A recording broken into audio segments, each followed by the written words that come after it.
নমস্কার বন্ধুরা, আজ আমি আপনাদের নিরামিষভাবে পাউরুটির টোস্ট বানিয়ে দেখাবো।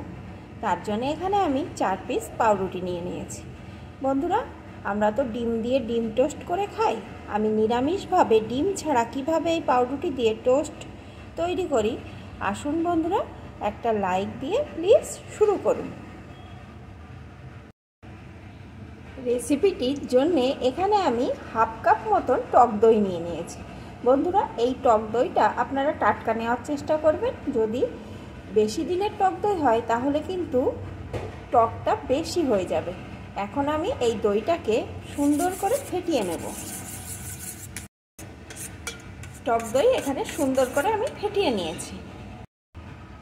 এখন এই টক দইয়ের মধ্যে আমি দিয়ে দেবো 2 চা চামচ ময়দা।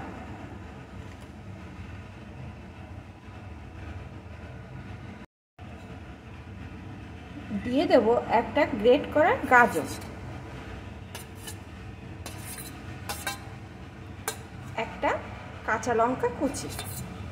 ঝালটা কিন্তু আপনারা আপনাদের স্বাদ অনুযায়ী এখানে দিয়ে দেবেন। একটু গোলমরিচ গুঁড়ো,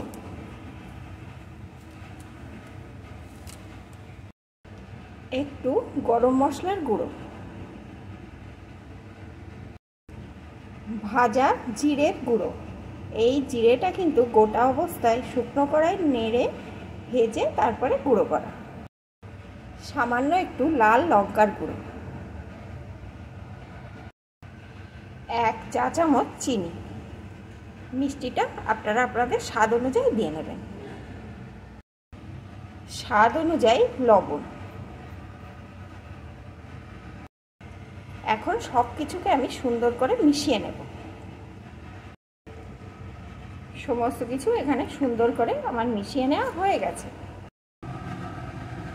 এদিকে গ্যাস ওভেনে আমি একটা তাওয়া বসিয়ে দিয়েছি। তাওয়াটা গরম হয়ে গেছে। এখন এর উপরে দিয়ে দেবো একটু বাটার।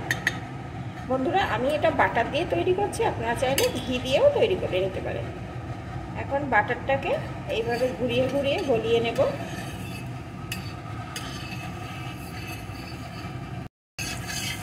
বাটারটা সম্পূর্ণ গলে গেছে। চারিদিকে এইভাবে একটু ছড়িয়ে দিলাম।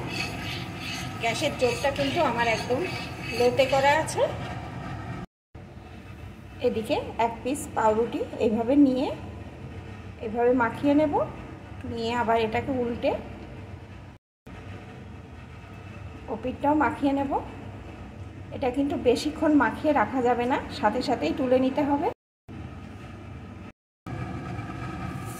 এর উপরে এইভাবে দিয়ে দেব। আবারও আর 1 পিস আমি মাখিয়ে নিয়েছি। এটাকেও এইভাবে দিয়ে দিলাম। এখন অল্প আছে, কিছুক্ষণ হতে দেব। এগুলোকে উল্টে পাল্টে আমি সুন্দর করে ভেজে নিয়েছি। দেখুন বন্ধুরা কত সুন্দর হয়েছে। এখন কিন্তু এগুলো আমার রেডি, আমি নামিয়ে নেব। বন্ধুরা, আপনারা কিন্তু নিরামিষের দিনে এইভাবে কিন্তু পাউরুটি দিয়ে টোস্ট তৈরি করে ব্রেকফাস্টে খেতে পারেন। কোনো রকম খারাপ লাগবে না, দারুণ লাগবে। আর এ দিয়ে কিন্তু এখন একটা সুন্দর গন্ধ ভেসে আসছে। এটা কিন্তু একটা হেলদি রেসিপি।